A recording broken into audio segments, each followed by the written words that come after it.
Meninos, continuando a nossa revisãozinha aqui, né? De tudo que a gente viu no primeiro semestre. Então, ó, na primeira aula de hoje, revisamos eletrostática. Te mostrei onde você vai ter material de apoio lá no site, italovector.com.br. Mostrei para vocês tudo belezinha. E agora, nós vamos revisar tudo que a gente já viu em eletrodinâmica, tá? E essa aqui tem uma atenção especial. Vocês estão com fome, eu também, não almocei ainda. Estou diretão aqui, ligadão. Mas depois disso aqui nós vamos descansar, né? Então, dá uma atençãozinha aqui para mim. Oi? Não entendi. Vamos lá? Então, olha só. O que eu vos peço, a atenção que eu vos peço é o seguinte. Lembra que eu tinha colocado aqui, ó, eletricidade. A unidade fundamental é a carga elétrica, que é uma propriedade intrínseca da matéria. E eu tinha colocado assim, ó, eletrostática, né? Eletrostática é a carga elétrica em o quê? Em repouso. E aí vimos, né, todos os conteúdos. Agora, a gente entra aqui na parte de eletrodinâmica. E a eletrodinâmica, ela prevê as cargas elétricas em movimento. Mas é qualquer tipo de movimento, gente? Não. É um movimento ordenado e com um sentido preferencial. Então, vamos supor que eu tenho aqui eletrinhos e esses elétrons, todos eles vão se movimentar com uma direção e sentido preferenciais. Ah, entendi, professor. E aí, tem algumas grandezas, né? As principais grandezas. A letra A, que eu sempre falo para vocês, é corrente elétrica. Essa corrente elétrica é o nome, né? O movimento ordenado, né? O nome desse fluxo de carga se deslocando ao longo do tempo chama-se corrente elétrica. A corrente elétrica, para ela existir, precisa de duas coisas. Quem lembra os requisitos e pode me ajudar? Diferença de potencial e um meio condutor? Isso mesmo. Quem falou foi a Sandila? Foi. Oi, Sandila. Muito bem, perfeito. Diferença de potencial e um meio condutor. Os 5 efeitos da passagem de corrente elétrica: térmico, luminoso, magnético, químico e fisiológico. Gente, o Enem normalmente cobra continha, mas pode ser uma nova abrangência, uma nova forma de cobrar, uma forma conceitual. Então, fica ligado. Corrente elétrica produz magnetismo? Sim, no seu entorno, no entorno do condutor, surgirá um campo magnético, tá?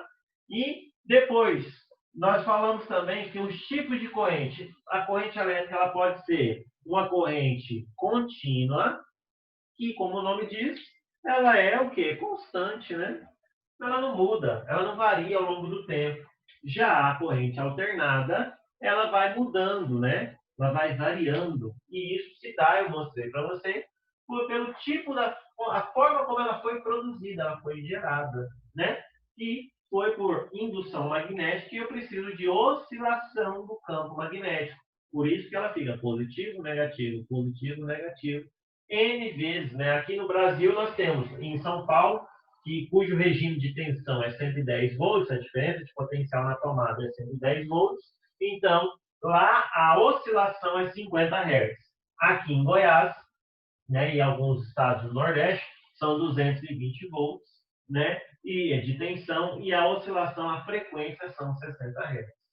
Beleza, teve toda essa parte conceitual, falamos da corrente elétrica, fiz uma aula diferente para vocês falando sobre a eletricidade no corpo humano, né? O efeito fisiológico nós vimos que pode causar queimadura, pode causar fibrilação ventricular, o coração batendo descompassado, pode causar contração muscular, a pessoa não consegue se desgrudar, parada cardiorrespiratória e velório, né? Vimos tudo isso também. Mas o que nos interessa em termos de continha, né, o que tem sido cobrado, não que isso não interessa, mas ao longo assim, do tempo, o que tem sido cobrado.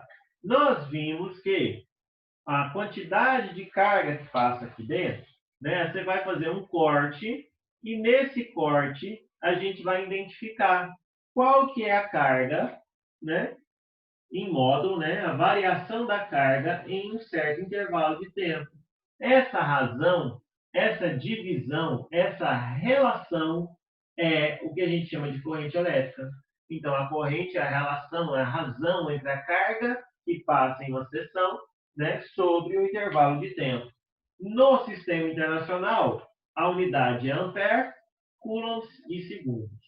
E aí eu te disse, eu falei com vocês o seguinte, gente, tem 4 formas disso aqui ser cobrado para você. Claro que tem, né? Você pode inventar, mas normalmente está dentro dessas 4 formas. A primeira forma é o que eu chamei para vocês de ida, lembra? O que é a ida? É quando eu tenho um número de portadores, por exemplo, um mol de elétron. Isso é uma quantidade, isso não é carga. Isso é quantidade de cargas, né? E aí, você vai achar a carga elétrica como, professor? Fazendo, olha o que, né? Lembrou? E aí, depois que você acha a carga, você acha a corrente elétrica. Então, primeiramente, o que a gente faz? A gente faz um quiné e depois a gente joga na fórmula da corrente, né? Q sobre T. Na verdade, é delta Q. Eu vou fazer, como vocês são curso, então eu posso fazer da forma mais, né, abrangente. Então, I é delta Q, a variação da carga no certo intervalo de tempo. O outro tipo de exercício, professor, é o que eu chamo de volta. Gente, na literatura, nos livros, não vai ter, né, esse nome ida e volta. Tem um macete que eu inventei para te ajudar. Que é o contrário. É quando eu falo assim, ó, gente, eu tenho uma corrente de 10 amperes que passa em um condutor em 10 segundos. Qual que é a quantidade de portadores, o número de cargas que passa? Então, é o contrário. Você vai fazer a volta, com a corrente você acha a carga, com a carga você acha o número de portadores. Como? I é delta Q sobre delta T, acha a carga, delta Q. Depois, joga no quiné. Tudo beleza. A terceira forma é quando a gente tem uma corrente variável. E essa corrente variável, ela necessita de um gráfico. Então, olha só, você tem essa situação, ó, um gráfico da corrente pelo tempo, ó. Então, suponhamos que a corrente começou aqui nesse patamar e, ó, aumentou, veio para cá. Então, o que a gente faz? A gente vai usar o valor esse 1 ou o valor 2.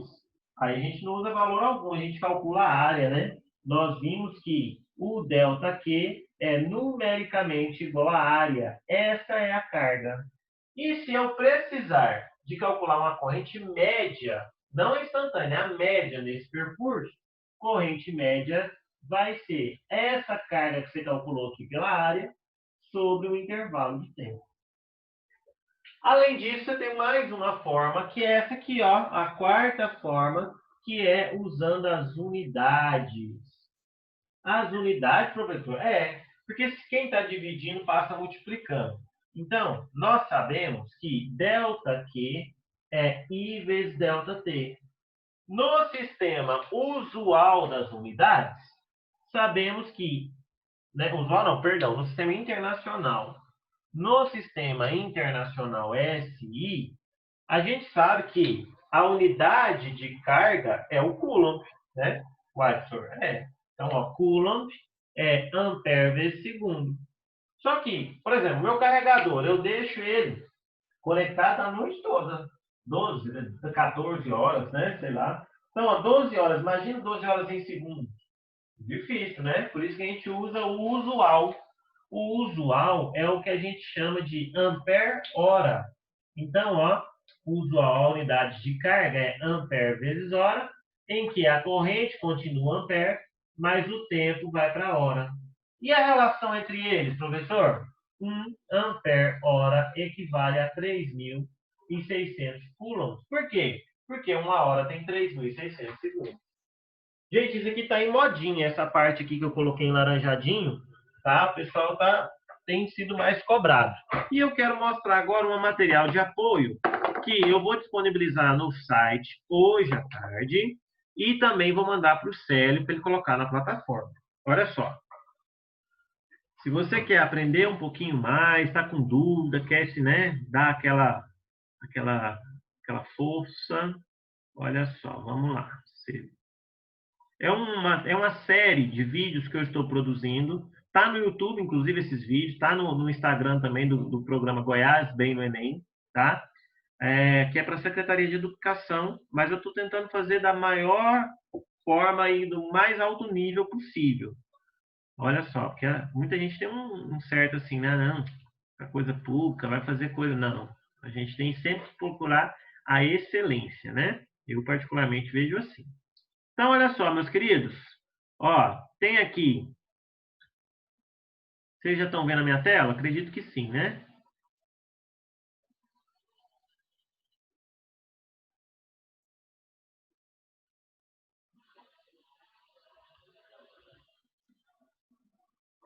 Deixa eu mudar aqui. Aí, apresentação. Não é essa, não, meu filho.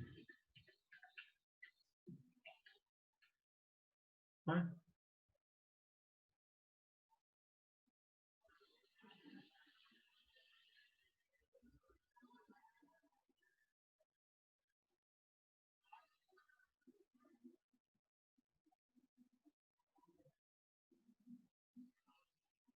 Ah, meu Deus, pronto. Exibir configurações. Aí, foi. Olha só. Aqui a gente define o que é eletrodinâmica, né? Depois a gente fala das principais grandezas que a gente estuda na eletrodinâmica. Então, assim, em sequência para vocês, tá? Tem isso. O que é a corrente elétrica, né? Que é o movimento dos portadores de carga, que são elétrons livres e íons. Professor, próton não é portador de carga, não? Só que ele não sai andando por aí, né? Ele fica dentro do núcleo, né? Então, se você vê um próton andando por aí, você corre, que chama-se radioatividade, tá? Ah, tá. Nos condutores metálicos, a corrente é preferencialmente de elétrons livres. Nas soluções iônicas são íons e cátions, né? Nos tecidos são íons, tá bom? Depois, o que é necessário para existir corrente elétrica? Está aqui para vocês. Os efeitos da passagem de corrente elétrica, tá aí também, né? Cálculo da corrente, ΔQ sobre ΔT, que eu coloquei ali no quadro, né? Lembrando que Q é igual a M vezes Z. E aí está o esquema de resolução. A ida, a volta, eu não coloquei de gráfico, mas da ida, a volta e as unidades. E tem exemplo, olha só. 1 mol de elétrons passa um condutor em 60 segundos. Então, 1 mol é o N, é o número de portadores. Usando o esqueminha aqui da parte de cima, olha só, N vezes Z, você vai achar uma carga de 9,4 vezes 10, 9,6 vezes 10 a quarta. Depois de achar a carga, acha a corrente, jogando na fórmula da corrente, né? Já a volta é o contrário. Eu te dei a corrente, o tempo você acha a quantidade. I é Q sobre T. Então, primeiro eu achei a carga, depois joguei no quiné, achei o número de portadores. E, olha só, para vocês verem, por isso que eu estou mostrando a apresentação. Enem 2018, aquela de unidades, olha só, delta Q, você transforma de miliampere para ampere-hora, faz regrinha de 3, chega aí na carga, né? 5.400, toda vez eu esqueço de habilitar as anotações de 3. Ai, gente, tem onde que esses moleques não. Beleza? E, olha só, acabou. Acabou essa parte de corrente elétrica. Vem uma segunda parte, vou interromper meu compartilhamento, volta lá para o quadro, que vem as letras B, que é potência elétrica. E a gente viu o semestre passado, né?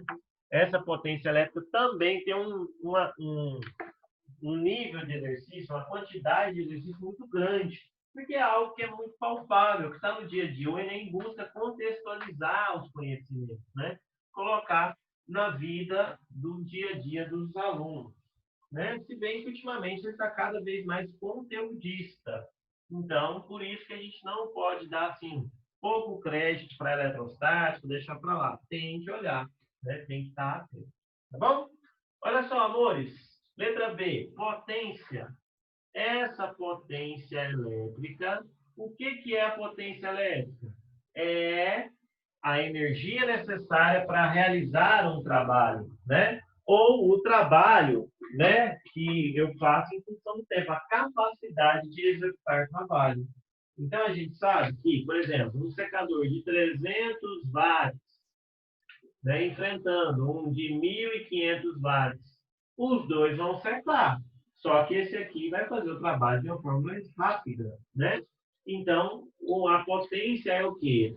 É trabalho em um certo intervalo de tempo, ou não, potência é energia em um intervalo de tempo. Tá bom. E como é que isso pode ser cobrado, professor? Como é que cai normalmente? Aí são duas formas, tá? Ó, duas formas. A primeira é a forma de consumo, consumo de energia. E aí nós temos que lembrar, o consumo pode crer, P vezes delta T, lembrou? Então, delta E é P vezes delta T. E isso caía muito. Ultimamente quase não tem caído, mas né, é algo que o Enem gosta. Tá, e aí você tem que lembrar que, da mesma forma que aqui, ó, eu tinha unidade no SI usual, aqui também, ó. No sistema internacional, a unidade de energia chama-se joules.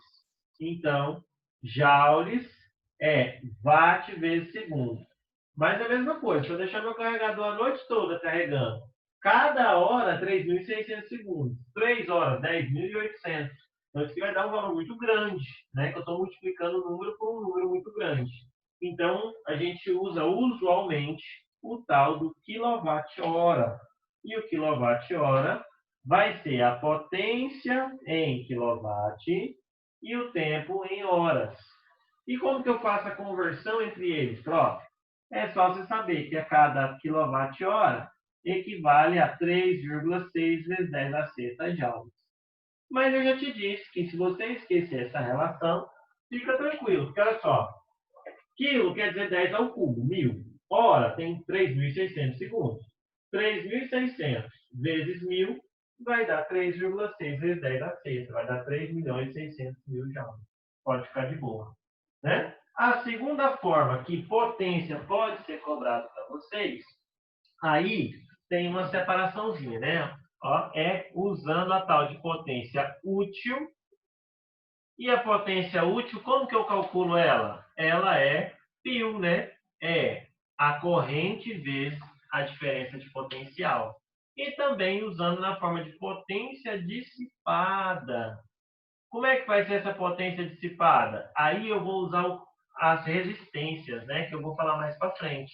Então, potência vai ser R vezes I quadrado, ou potência é U quadrado sobre R. Tá? E aí, tem materialzinho de apoio, professor? Tem. Vou passar aqui para vocês agora. Ó, um outro slide que eu preparei também e que vai estar disponível tanto no site quanto vou mandar para vocês para estar disponível na plataforma da escola. Tá bom? Vamos lá. Vou compartilhar a telinha aqui.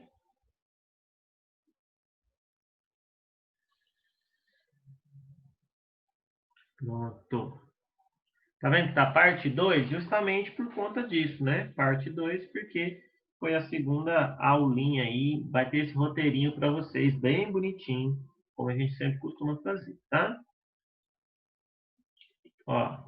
Então, aí vem a explicação geral de eletrodinâmica, se é repetida é só para o aluno ter, né? Ó, que isso, viu? Recurso, só para quem assistir ter o fio da meada, né? Potência é a grandeza que indica a rapidez com que determinado trabalho, capacidade de medir o trabalho, né? E aí, olha só, como que aí sempre que tiver um esquema para resolução, vai estar aqui, ó, esse ó, não tinha isso aqui nesse slide, tá vendo? Quando é algo que é muito importante, tem esquema para resolução, porque é a forma como vai ser cobrado isso de vocês. Primeiro, com consumo, né? E depois, como? Utilizando. Aí tem até um exemplo aqui, ó, Enem 2016, tá vendo? Que aí ó, a pessoa fala, né? Qual que é a quantidade de energia em joules produzida na usina para manter esse exercício nós fizemos, vocês estão careca de ver. Né? Você pega aqui a potência de repouso, que é 1 watt, multiplica por 3.600, porque ele quer em joule, ele não quer em quilowatt-hora. Achei a energia.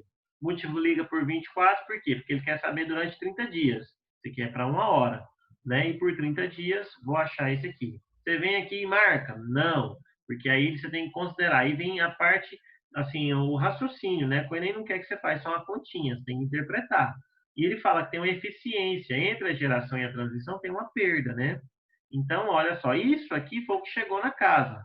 Ou seja, para saber o que foi gerado, eu tenho que dividir por 0,3, uma vez que a eficiência é 30%. E aí a gente acha aí letra C. Outro exemplo, 2017, não está tão longe, né? Olha só, um aluno convenceu a mãe, né, um estudante, de mudar a sua para economizar, né, durante a crise hídrica, mudar o estilo de banho deles lá. Ao invés de tomar banho de 15 minutos, vai tomar banho de 5, e em vez de tomar banho na posição inverno, vai ser na posição verão. Antes, P vezes ΔT, 6.000 vezes 15, mas aí a gente tem que fazer uma adequação, né? Então, olha só, dividir por 1.000, por quê? Porque eu tenho que passar de watt para quilowatt. Dividir por 60, por quê? Porque eu tenho que passar de minutos para horas. Achei 1 kW, 1,5 kWh. Isso antes da mudança. Agora, vai ser 3.600, que é a potência de verão, vezes o tempo, que são 5 minutos. Vou converter, divide por 1.000, divide por 60, deu 0,3. Então, economia é isso. Estou indo rápido porque nós já vimos isso e eu acredito que não tenha dúvida. Mas, gente, nós estamos aqui num aprendizado, numa conversa, aí porque tem muito conteúdo também para revisar. Mas, assim, teve dúvida, professor, não entendi esse ponto. Volta para mim. Estou aqui para atender vocês. Beleza? Mas vamos fazer, então, um momento aqui, eu e vocês. Até aqui, alguma dúvida? O pessoal só falando que almoçou, passando inveja. Tô tranquilo. Tudo tranquilo, né, Mateuzinho? Então, simbora. Sim. Temos mais um tempinho Bom aí. tocar rumo. Oi? Bora trocar rumo. Tá. Olha só, não entendi ainda, mas tudo bem. Olha só. Depois, a segunda forma, por isso que vem esquema para resolução dos exercícios. Pode ser PUI ou PIL, né? A demonstração, né? Tem aqui para vocês. Então, por que é PIL? E aí, ó, tá vendo? Enem 2018, tem exercíciozinho. Ó, Enem 2018 de novo. Ó, olha que simples. É só fazer I vezes U, né? Então, tá aqui para vocês. Então, essa é a forma que potência tem sido cobrada, né? E aí, a gente começou, agora, gente, para a gente otimizar o tempo, eu indo lá no quadro, que a gente só tem 15 minutinhos, eu vou fazer tudo pelo material, tá? Eu tenho até aqui, ó, até circuitos elétricos, até associação de resistores eu já tenho, então eu vou por aqui. E aí, no final, eu faço geradores lá no quadro. Então, esse material de apoio vai estar disponível para vocês. E dúvida, pode me procurar. Olha só, eu quero me desculpar com alguns de vocês. Tem gente que me mandou alguns exercícios que eu não consegui fazer no outro perfil que eu tinha, que é o Ítalo Vector, e nesse perfil também. Mas eu estou me organizando aqui. Férias eu ia pegar para fazer, mas acabou que eu não fiz. Eu peguei o tal do corona e o trem embananou. Mas eu vou fazer tudinho, vou deixar tudo em ordem com vocês aí. Me desculpe pela demora, mas vai sair. Tá bom? Olha só. Parte 3 é a parte de circuitos elétricos, né? Essa parte de circuitos elétricos... Só um minutinho.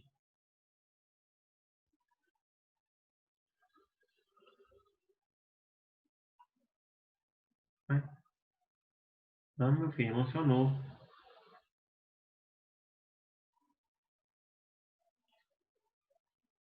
E aí?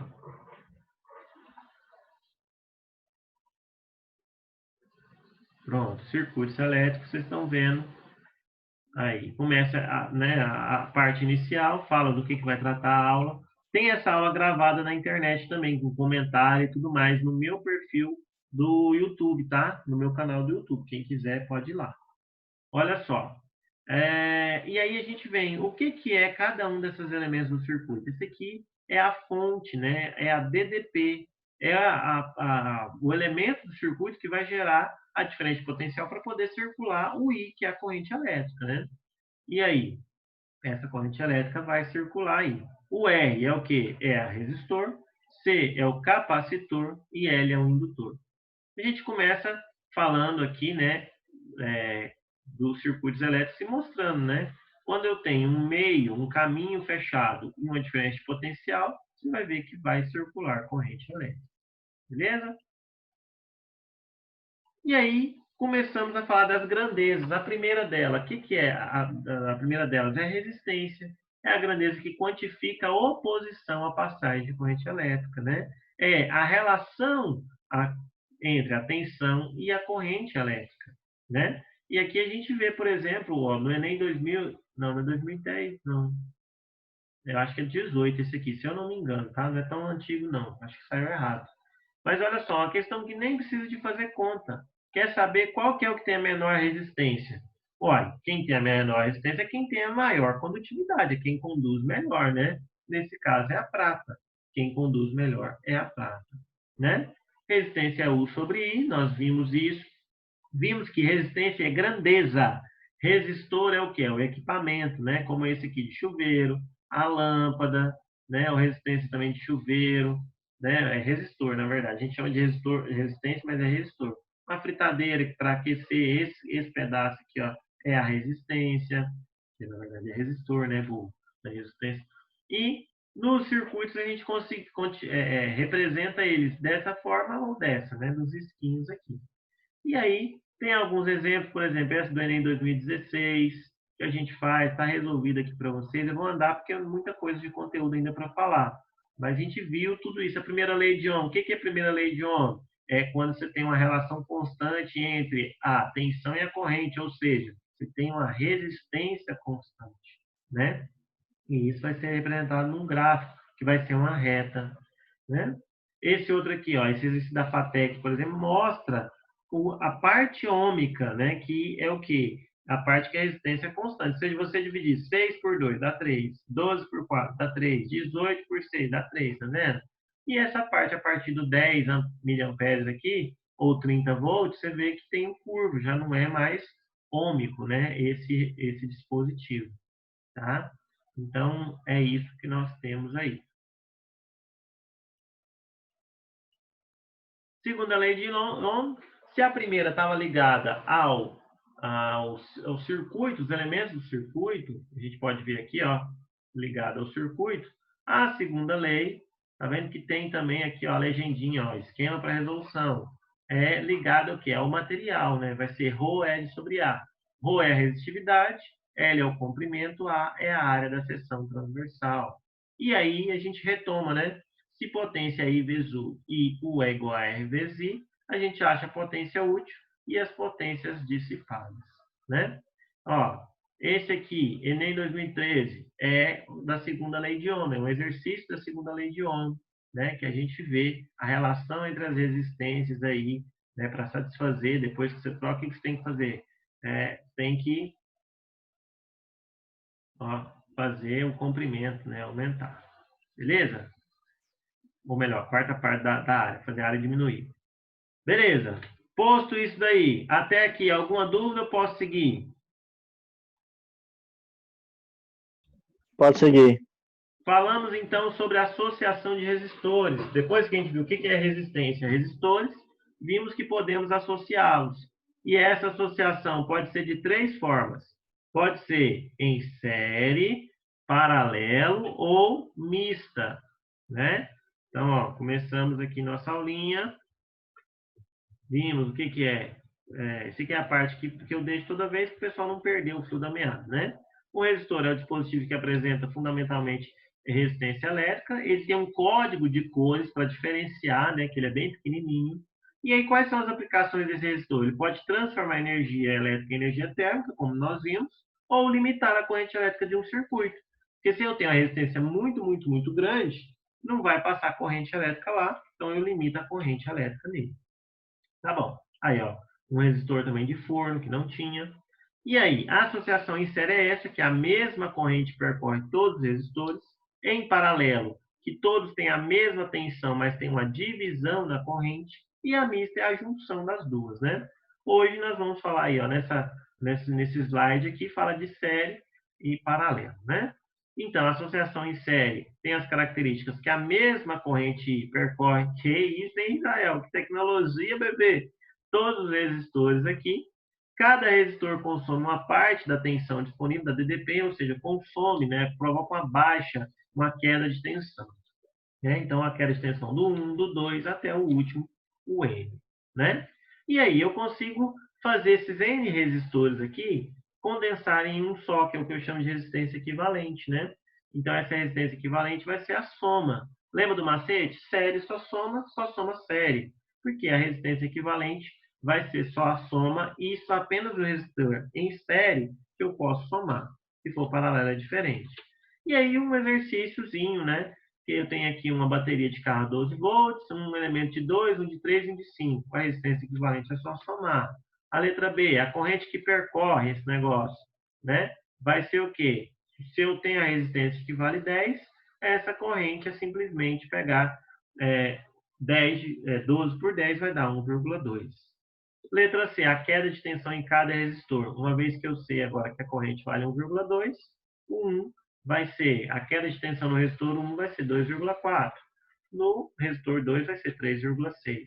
E no resistor 3 vai ser 5 vezes 0,26. E se eu somar, você vê que vai, olha só, percorrendo o circuito, você vê que você tinha 12 volts, após a queda do primeiro, menos 2,4, ficou 9,6. Isso ajuda demais, né? Você lembra aquele exercício do Enem que nós fizemos assim, vendo a queda de tensão? Aí, ó, tirou 3,6, ficou 6. Tirou 6, ficou 0. Então, vimos que a tensão é consumida totalmente. A associação em paralelo, né? Você tem esse cara aqui que é um nó, que a corrente é o ponto em que a corrente se divide. As características, né? Como todos os ramos aqui, né, estão saindo do mesmo ponto e chegando no outro mesmo ponto, então o que está acontecendo? Está acontecendo que essa associação aqui em paralelo tem a mesma tensão, que todos saem do mesmo ponto A e chegam no mesmo ponto B. A corrente, essa sim, vai dividir, né? I1, 2, 3 e até o IN, né? Beleza? E aí, o que a gente tem? Que resistência elétrica alta vai ter uma corrente baixa. Uma resistência pequenininha vai ter uma corrente alta, né? Bom, a gente sabe que U é igual a R vezes I, quem está multiplicando passa dividindo, portanto, I é U sobre R. Então, tem aqui a forma de calcular as correntes para cada uma aqui dos ramos aqui desse circuito. O circuito equivalente, consigo concentrar esses N resistores em um só? Consigo. Se eu tenho apenas 2 resistores, é fazer o produto pela soma. Se eu tenho 3 ou mais, é o inverso da soma. E para resistores iguais, é só dividir pelo número de resistores. Beleza? Tem um exemplozinho aqui para vocês, né? A gente acha que na letra A a resistência equivalente, né? Na letra B, a gente tem a corrente total, né, que a gente vai conseguir passar aí. Então, 6,5 amperes. As correntes I1, I2, I3 e I4 também, ou I1, I2 e I3 também posso fazer por aquela fórmula que nós mostramos. Depois disso, vai estar para vocês disponível hoje, tá? A parte de associação mista de resistores. Essa parte aqui de associação mista. Ó. E aí, o que eu vou fazer na associação mista de resistores, teacher? Antes disso, ó, tem uma terminologia aqui para a gente aprender. O que é o nó? Nó é o ponto em que vai haver divisão da corrente, né? Aqui, para você ver, o bebê. Tá, meu filho, para hoje. Nó, ponto em que há uma divisão na corrente elétrica. O que é ramo? É conexão entre os dois, ou entre nós. Por exemplo, ramo superior e ramo inferior. E laço é o caminho fechado, né? Que esse negócio vai percorrer. E isso aqui é um laço, né? Até percorrer aí esses nós. Beleza? Então, por exemplo, isso aqui é um laço. Isso aqui é um outro laço. Isso é um laço. Isso é um laço, é um caminho fechado. 5, 6, tá vendo? Então, isso aí. E se um laço sobrepõe ao outro, não tem problema. Então, a associação mista é esse tipo de configuração que eu tenho. Parte em paralelo e em série contra parte, ou parte em série em paralelo com outra. E aí, o que eu vou fazer? Para achar a resistência equivalente, a gente vai simplificar. Então, a primeira coisa, sempre você vai achar os nós e nomear eles.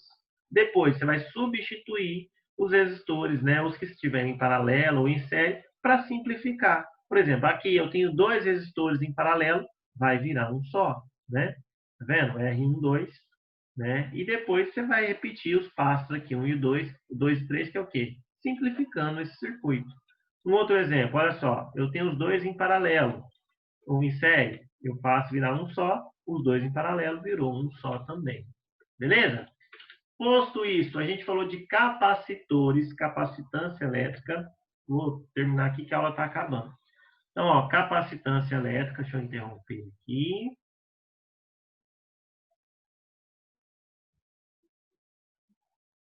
Vou ligar minha câmera, que a aula já está acabando. Ó, a gente falou sobre capacitância, capacitores, associação de capacitores, geradores e receptores. Bom, como nós temos agora a oportunidade de ir até o finalzinho do ano, que o Enem é em janeiro, se fosse em condições normais, eu faria só essa revisão e pronto. Mas como a gente não terminou a revisão, eu vou fazer, então, semana que vem, na primeira aula, eu vou falar sobre capacitores, associação de capacitores e geradores e receptores. Na segunda aula, eu vou me programar para que a gente possa resolver exercício disso tudo aí que a gente já passou ao longo do ano. Então, se tem algum exercício de alguma lista que eu passei que você tem dificuldade, pega lá, vê, as listas devem ter na plataforma lá, se não tiver, pode me procurar também, tá bom? Que a gente vai dar esse up aí, vamos fechar essa parte para a gente poder seguir em frente com o magnetismo. Tem alguma dúvida na aula de hoje, no nosso encontro? Tranquilo. Tranquilo? Então eu agradeço a sua atenção. Espero que esteja interessante, que vocês estejam conseguindo fixar esses conhecimentos. O material de apoio tem lá no site. E eu vou colocar hoje à tarde e hoje à noite e vou mandar para o Célio também. Bom? Ó, beijo grande para vocês. Fiquem com Deus e até a próxima, se Deus quiser. Tchau, obrigado.